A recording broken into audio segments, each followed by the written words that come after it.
Assalamualaikum warahmatullahi wabarakatuh. Perkenalkan, nama saya Andi Ayu Andirabe dengan NIM 60300121066 dari kelas Biologi C. Nah, kali ini saya akan mempresentasikan materi terkait dengan lipid. Adapun pokok pembahasan yang dibahas pada materi ini, yang pertama itu ada pengertian, kedua struktur, ketiga sifat-sifat, keempat jenis dan contoh, kelima perbedaan lipid jenuh dan tidak jenuh, dan yang keenam fungsi lemak dalam metabolisme. Kita masuk ke pengertian. Jadi lipid ini merupakan biomolekul yang sangat penting dalam kebutuhan makanan kita. Salah satu bentuk dari lipid ini adalah trigliserol dan lipoprotein. Trigliserol ini adalah sumber cadangan kalori yang memiliki energi yang sangat tinggi.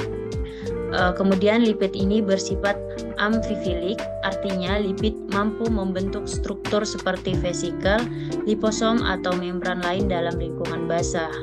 Kemudian istilah lipid ini kadang-kadang juga digunakan sebagai sinonim dari lemak. Kita masuk ke struktur. Jadi struktur dari lipid terdiri dari unsur penyusun lemak, diantaranya ada karbon, hidrogen, dan oksigen. Lemak ini terdiri dari 3 asam lemak dan 1 gliserol.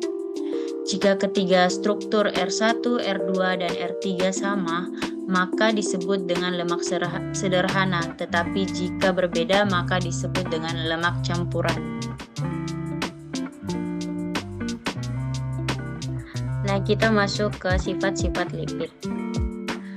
Lipid ini memiliki sifat-sifat diantaranya tidak larut di dalam air, larut di dalam pelarut organik seperti benzena, eter, aseton, kloroform, dan karbon tetraklorida. Kemudian mengandung unsur-unsur karbon, hidrogen, dan oksigen. Kadang-kadang juga mengandung nitrogen dan fosfor. Terus bila terhidrolisis akan menghasilkan asam lemak dan berperan dalam metabolisme tumbuhan dan hewan. Masuk ke jenis-jenis serta contoh lipid. Jenis-jenis serta contoh lipid terdiri dari 3, ada lipid sederhana, lipid gabungan, dan derivat lipid. Lipid sederhana itu yaitu eter asam lemak dengan berbagai alkohol, contohnya itu lemak atau gliserida dan lilin. Kemudian lipid gabungan itu yaitu eter asam lemak yang mempunyai gugus tambahan yaitu fosfolipid dan serebrosida.